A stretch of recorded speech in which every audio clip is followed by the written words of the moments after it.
మీకో కథ చెప్తానండి. ఒక గ్లాసు నీళ్లు మనిషిని మారుస్తుందా?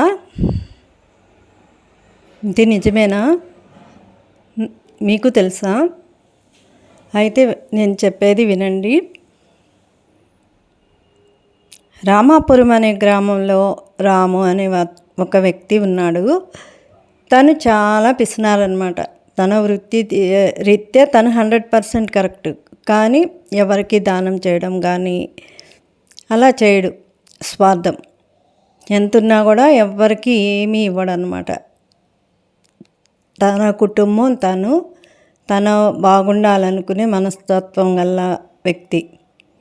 ప్రతి ఒక్కరూ పిసినారి రాము ఆపదలో కూడా ఏమీ చేయడని తిట్టుకునేవాళ్ళు అనమాట గ్రామస్తులు. కానీ ఈ రాము ఒకరోజు తన వృత్తిరీత్యా బయట వెళ్ళాల్సి వచ్చింది. ఎండకి తట్టుకోలేక ఒక చెట్టు దగ్గర ఆగాడు. ఎంత ఆగినా కూడా తనకి దాహం అనేది పీడిస్తూ ఉంది. ఇలా కాదు, ఇంకో 4 అడుగులు ముందుకేద్దాము, ఎక్కడైనా నీళ్లు దొరుకుతాయని ఎదురు చూస్తూ పోతూ ఉంటాడు. ఒక దగ్గర ఒక గుడిసె కనిపిస్తుంది. ఆ గుడిసెకెళ్ళి ఆడొక వృద్ధురాలు ఉంటుంది. అమ్మ, నాకు ఒక గ్లాసు మంచినీళ్ళు ఇమ్మా అని అడుగుతాడు. అప్పుడు ఆ వృద్ధురాలు చిరునవ్వుతో తీసుకొచ్చి ఇస్తుంది. ఇచ్చిన తర్వాత రాము తనకు డబ్బులు ఇవ్వబోయాడు. కానీ తను తీసుకోలేదు. అమ్మ, ఎందుకు డబ్బులు తీసుకోవట్లేదు అని అడుగుతాడు. అడిగితే, బాబు, ఇది నా కర్తవ్యం.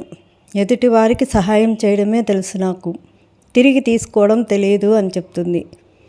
అప్పుడు రాముని ఆలోచింపజేసింది. ఇంకా తను ఇంటికి వచ్చే వరకు అయ్యే ఆలోచనలతో ఆ వృద్ధురాలి మాటలే చెవులో పదే పదే వినిపించడం మొదలుపెట్టింది. ఇంకంతే, ఇంటికి వచ్చాడు.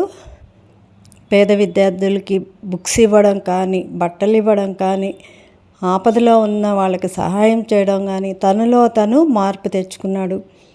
ఇతరులు, ఇంత మార్పు నీకు ఎలా వచ్చింది రాము అని అడిగితే, నన్ను ఒక గ్లాసు నీళ్లు మార్చింది అని గర్వంగా చెప్పాడు. నిజంగా తన పొరపాటు తెలుసుకొని సరిదిద్దుకున్నందుకు నిజంగా అభినందించాలి రాముని. కథ మీకు నచ్చిందా? అయితే లైక్ చేయండి, కామెంట్ చేయండి.